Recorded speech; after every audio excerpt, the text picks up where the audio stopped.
On fête la naissance de Jésus, c'est un grand jour. On ne sait pas quel jour c'était, quelle date exactement, mais je pense qu'on a plusieurs raisons de fêter à tous les jours sa venue, et spécialement, d'une autre façon, à la fin de l'année comme ça, de fêter la naissance du Sauveur. Et j'ai agrémenté le message de ce matin avec un fond de musique. Pendant que je parle, vous allez entendre la musique. Ça veut dire que si vous n'aimez pas trop ce que vous entendez quand je parle, vous pouvez toujours écouter la musique. Et puis si la musique vous dérange, vous pouvez toujours essayer de m'écouter ou faire les deux, ça serait l'idée. Alors, c'est un peu spécial parce que c'est Noël et puis je pensais... Ces chants-là, pendant que vous les écoutez, il y a des paroles qui vont vous venir certainement dans la mémoire des cantiques que vous connaissez bien. Alors, j'espère que ça va vous plaire. Le message de ce matin est intitulé « On affiche complet ». On connaît peut-être mieux ça sur « No Vacancy ». C'est basé sur Luc 2, 1 à 7. Et des fois, on voit ça en voyage, « Vacancy » ou « No Vacancy ». Est-ce que vous avez déjà fait un voyage et puis partout où vous alliez, c'était toujours marqué « No Vacancy ». Et là, vous étiez tout en transpiration. Il était minuit et demi ou quelque chose comme ça, il était tard. Puis vous disiez, puis c'était l'hiver, puis je vais coucher dans l'auto, qu'est-ce qui va arriver? Moi, ça m'est déjà arrivé.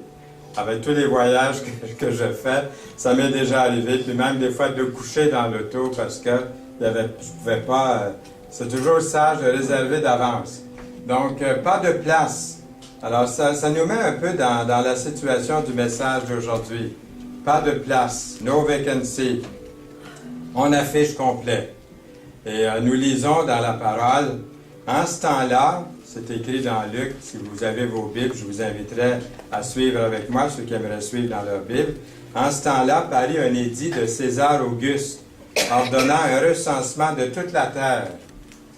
Ce premier recensement eut lieu pendant que Quirinius était gouverneur de Syrie. Tous allaient se faire inscrire, chacun dans sa ville.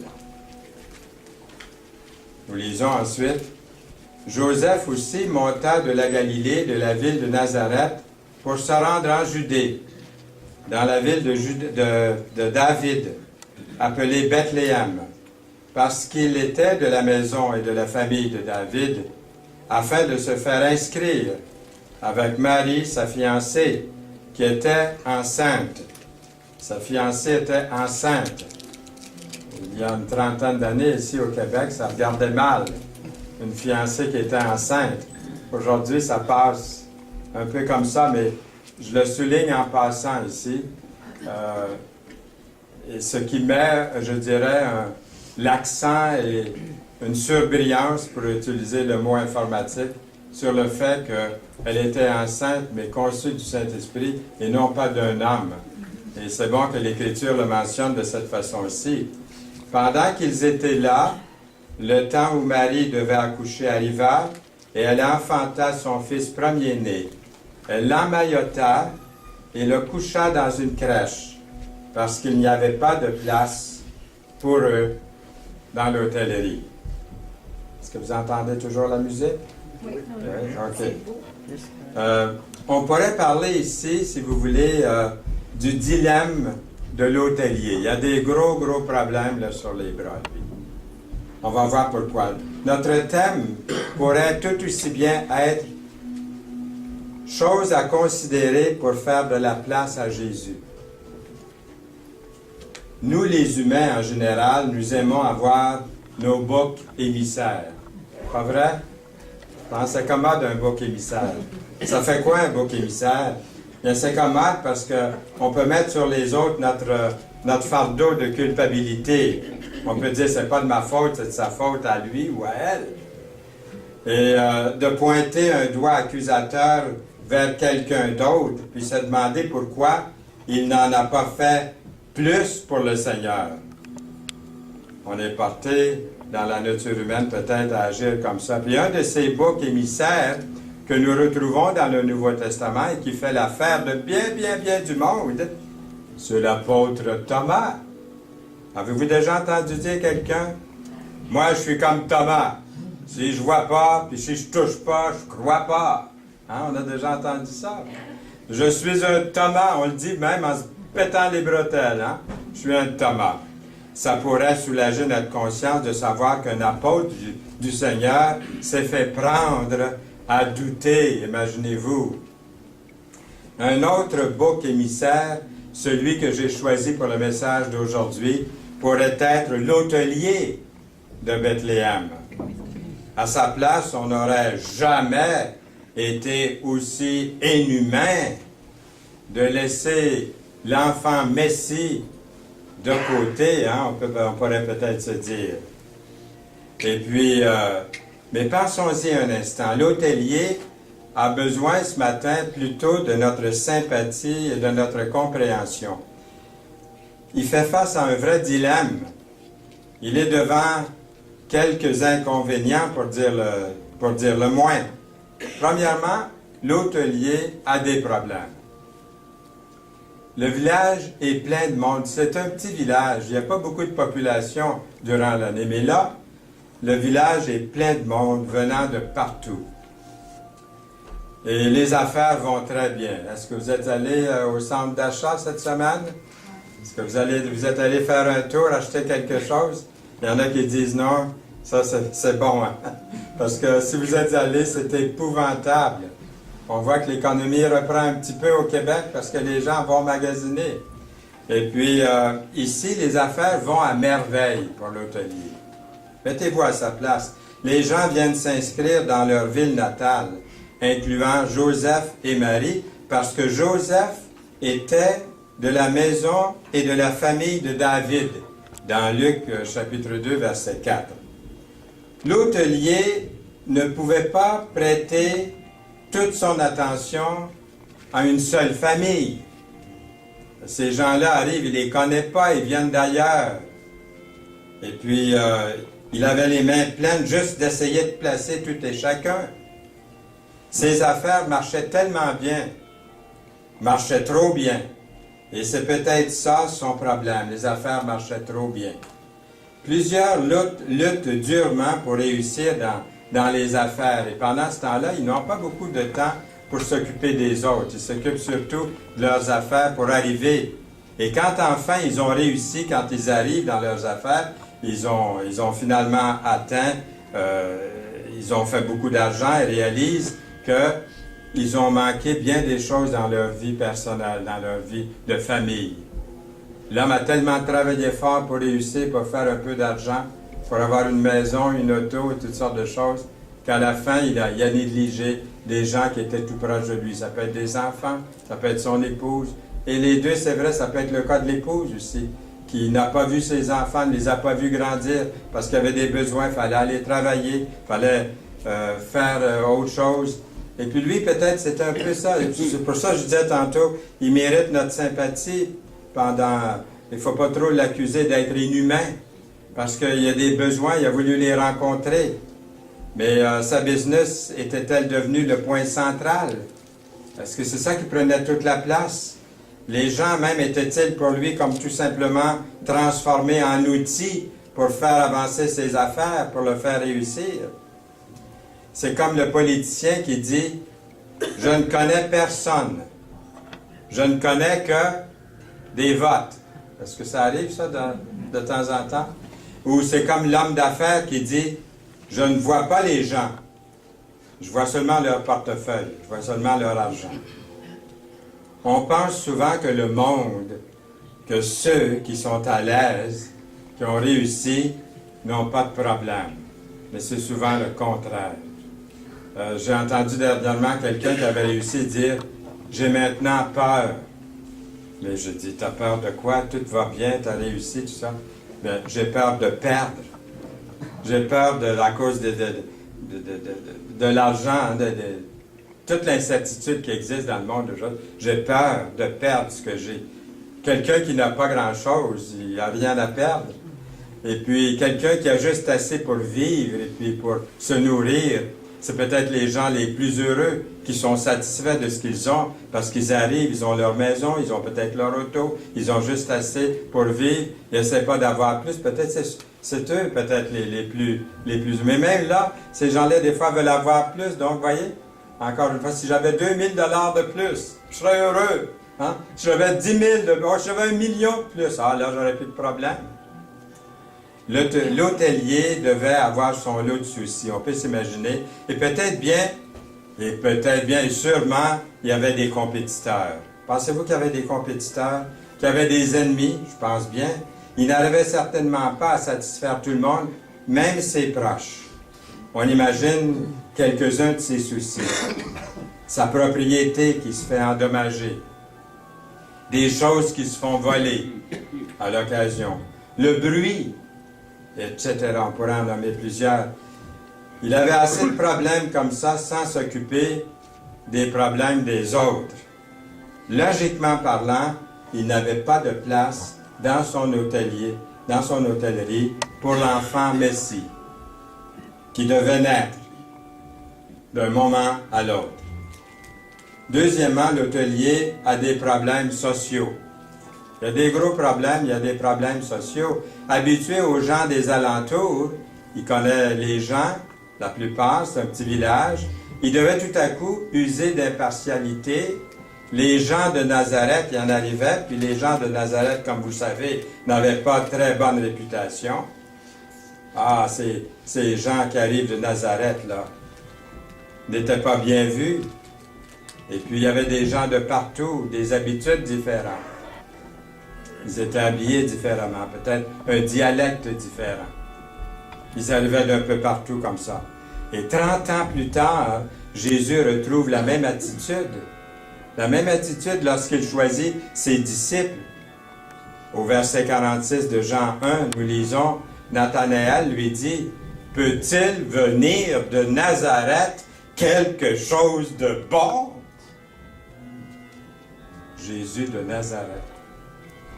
Jésus de Nazareth. Philippe lui répondit, « Viens et vois. » Jésus, voyant venir à lui Nathanaël, dit de lui, « Voici vraiment un Israélite, dans lequel il n'y a point de fraude. » « D'où me connais-tu? » lui dit Nathanaël. Jésus lui répondit, « Avant que Philippe t'appelle, quand tu étais sous le figuier, je t'ai vu. » Wow! Il vient de Nazareth, mais il n'est pas comme les autres. Il n'est pas comme les Nazaréens, il n'est pas comme les autres de Nazareth. Nathanaël répondit et lui dit, « Rabbi, tu es le Fils de Dieu. Tu es le roi d'Israël. » Jésus lui répondit, « Parce que je t'ai dit que je t'ai vu sous le figuier, tu crois? Tu verras de plus grandes choses que celles-ci. Tu n'as pas fini d'en voir, mon cher. Tu vas en voir plein les yeux. » C'est pas merveilleux, ça, juste ça? Regardez ce que le Seigneur a fait pour moi, ce que le Seigneur a fait pour vous. Si vous connaissez Jésus comme Seigneur et Sauveur de votre vie, c'est incroyable ce que le Seigneur a pu faire pour nous. Les décisions ne sont pas toujours faciles pour l'hôtelier. On peut être identifié à quelqu'un d'indésirable quelquefois, quand on veut aider quelqu'un, qui nuira peut-être même à notre réputation. Les gens viennent d'un peu partout. On doit user de prudence, mais nos décisions doivent en tout temps, et ça c'est très important, premièrement, plaire au Seigneur. Je le fais parce que je veux plaire à Dieu. Je veux plaire à mon Sauveur. Si on pouvait s'isoler, là, hein, vous et moi, là, ou moi tout seul, hein, au loin dans une île, loin de tout le monde, aimeriez-vous ça des fois? Vous isoler sans avoir jamais à prendre des décisions. Mais c'est impossible. C'est impossible. Si mon voisin est affamé, c'est mon problème aussi.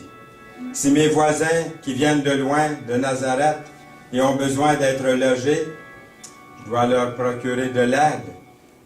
Troisièmement, l'hôtelier a des problèmes spirituels. L'hôtelier était peut-être un homme mondain qui qui ne s'occupait pas tellement des choses spirituelles. Il ne s'occupait peut-être pas tellement des choses morales. Il était très, très préoccupé avec sa business. Plutôt attiré par les choses matérielles. Il se disait peut-être, j'ai bien d'autres choses à faire que de prier toute la journée puis de m'occuper des choses spirituelles. Voyons donc. Joseph et Marie n'étaient pas de ceux qui revendiquent leurs droits bien, bien fort. Tels que, votre attention s'il vous plaît, cet enfant qui va naître est le Messie qui vient dans le monde, tel qu'il nous a été révélé. Votre attention, s'il vous plaît. Ce pas des gens qui auraient agi de cette façon-là, Joseph et Marie. Si l'hôtelier avait été plus soucieux, par exemple, des prophéties bibliques qui étaient annoncées des centaines d'années, qui disaient dans les moindres détails ce qui se passerait lorsque le Messie viendrait dans le monde. Concernant le Messie, est-ce qu'il aurait dû savoir qu'à Bethléem, que de ce tout petit village connaîtrait l'arrivée du roi des rois? Ne le blâmons pas trop vite, là. Attention. Combien de personnes ici ce matin, ou dans ceux que vous connaissez ailleurs, qui attendent vraiment l'enlèvement de l'Église, d'un instant à l'autre? Je ne vous demande pas de lever la main, là. J'espère que tous l'attendent. Je vois par les sourires qu'il y en a qui l'attendent, d'autres se demandent, j'espère qu'il ne viendra pas aujourd'hui, je ne suis pas prêt, peut-être. C'est une bonne chose si vous n'êtes pas prêt, parce que vous pouvez sortir d'ici, même pendant que vous êtes ici, recevoir le Seigneur comme Sauveur et Seigneur de votre vie. De ne pas attendre. Combien aujourd'hui attendent l'enlèvement de l'Église? Plusieurs l'ignorent. Lorsque j'ai été élevé dans la religion de la plupart des gens ici, on ne m'a jamais parlé du retour de Jésus-Christ. C'est un sujet que je ne connaissais pas. Je ne savais pas que l'Église allait être enlevée. Mais dans nos cercles chrétiens, malheureusement, aujourd'hui, on n'entend plus parler beaucoup de l'enlèvement de l'Église. On dit, il y a toutes sortes d'idées là-dessus. On n'ose pas trop en parler parce que ça divise les chrétiens. Attention, une bonne partie des Saintes Écritures, je pense plus qu'un quart des Écritures, est prophétique. Et puis, il y en a qui n'y croient pas tout simplement. En tout cas, on en parle de moins en moins. Alors, ne blâmons pas l'hôtelier qui n'attendait pas le Messie. Pourtant, la description était tellement bien donnée dans les Écritures. Mais si on ne connaît pas les Écritures, si ce n'est pas ça qu'on enseigne du haut de la tribune, si les chrétiens n'ont jamais entendu parler du retour de Jésus-Christ, comment est-ce qu'ils vont le savoir s'ils ne lisent pas les Écritures eux-mêmes? Alors, on ne peut pas blâmer l'hôtelier de ne pas rien savoir. On ne lui a pas dit. Il est difficile de croire que l'hôtelier n'aurait pas fait de place aux parents de Jésus si on l'avait bien renseigné ou si lui-même avait fait ses recherches. Mais il semble bien qu'il ne pouvait pas le savoir. Comment aurait-il pu le savoir? Même les gens les plus religieux du temps de la naissance de Jésus n'attendaient pas le Messie de cette manière-là. C'est pas comme ça qu'ils l'attendaient. Pouvait-il s'imaginer que le Messie viendrait de Nazareth? Son idée à l'hôtelier, je pense, c'est moi qui dis ça, mais je pense que lui, probablement, il était enveloppé, là, le Messie viendrait enveloppé dans des vêtements sacerdotaux des sacrificateurs du temple. C'est ça qu'il connaissait comme religion.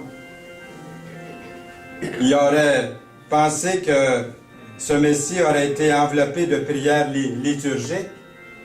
Il s'attendait peut-être de voir arriver le Messie dans une splendeur royale, parachuté en pleine synagogue. C'est pas ça qui est arrivé. Si seulement il avait lu Ésaïe, s'il avait lu les prophètes. Dieu est prêt à se révéler aux plus petits, aux plus modestes, aux plus pauvres. Il est prêt à se révéler aux riches, aux ignorants, aux personnes instruites. Il ne fait pas de distinction de personne. Des gens de tous les niveaux sociaux, races, couleurs, ont fait de Jésus leur sauveur et Seigneur. Dieu n'est pas attiré par le prestige ou l'argent, ou par l'ignorance ou l'instruction. Il ne fait pas exception de personne. En conclusion, Jésus n'est pas venu dans le monde pour venir chercher quelque chose. Il est venu tout donner. Car Dieu a tant aimé le monde qu'il a donné. Car Dieu a tant aimé le monde qu'il a donné son Fils unique, afin que quiconque croit en lui ne périsse point, mais qu'il ait la vie éternelle. Que ce verset-là qu'on connaît tellement bien aille jusqu'au plus profond de votre âme ce matin, encore une fois. Chacun de vous ici ce matin, que ce verset aille au plus profond de votre être, de votre cœur, de vos pensées. Dieu ne fait pas exception de personne, je le répète, pas de favoritisme entre les gens, pauvres ou riches, instruits ou ignorants, il les aime tous à un niveau égal. Quel prix a-t-il payé? Il a payé le même prix pour vous et pour moi. Le prix de son sang versé à la croix. Le même prix qu'il a payé pour vous, c'est le prix qu'il a payé pour moi. Avant de naître dans ce monde, Jésus n'a pas demandé l'avis des meilleurs spécialistes du temps ou recherché les plus beaux palais pour son Fils. L'Écriture ne fait aucun reproche à l'hôtelier. L'hôtelier était déjà occupé. Personne n'a montré de l'hostilité, si vous avez remarqué, envers Joseph ou Marie. Il n'y avait tout simplement pas de place dans l'hôtellerie pour eux. Quelle est la place que je donne au Seigneur dans ma vie? Quelle place donnez-vous à Jésus dans votre vie? Se pourrait-il que Jésus rencontre le même problème aujourd'hui lorsqu'il cherche à habiter dans notre cœur, dans notre maison, dans nos affaires, dans nos loisirs? Les gens n'ont pas vraiment de la haine pour Jésus. C'est très rare que je rencontre quelqu'un qui haït Jésus aujourd'hui. Parmi ceux qui sont les plus loin de Dieu, c'est rare que je rencontre quelqu'un qui haït Jésus. Ils n'ont pas vraiment de haine pour Jésus. Ils n'ont simplement pas de place pour lui. Quelle est la place réservée au Seigneur dans votre vie? Est-ce toute la place? Est-ce la deuxième place? Est-ce la première place? Est-ce la dernière place? Ou à la fin, s'il n'y a plus de place, qu'est-ce que vous allez faire? Nous lisons à un scribe, Jésus lui répondit, les renards ont des tanières et les oiseaux du ciel ont des nids, mais le Fils de l'homme n'a pas lieu où il puisse reposer sa tête. Dans Matthieu 8, 20. Car vous connaissez la grâce de notre Seigneur Jésus-Christ, qui pour vous s'est fait pauvre, de riche qu'il était, afin que par la pauvreté, sa pauvreté, vous soyez enrichis. 2 Corinthiens 8, 9. En elle était la vie, et la vie était la lumière des hommes. Elle était dans le monde, et le monde a été fait par elle, et le monde ne l'a point connue. Et la parole a été faite chair. Elle a habité parmi nous, pleine de grâce et de vérité. Et nous avons contemplé sa gloire, une gloire comme la gloire du Fils unique venu du Père. Qu'allez-vous faire? Allez-vous lui faire cette place? Lui faites-vous cette place? Amen. Amen. Seigneur, merci pour ta parole, de nous parler par cette naissance qui a été réalisée dans ce monde. Dieu fait homme, Emmanuel, Dieu parmi nous. Seigneur, nous te remercions ce matin du fait que, comme Église, collectivement, individuellement, nous louons ton Saint-Nom et nous voulons faire cette place qui te revient dans ma vie, dans notre vie à chacun. Au nom précieux de Jésus. Amen. Amen.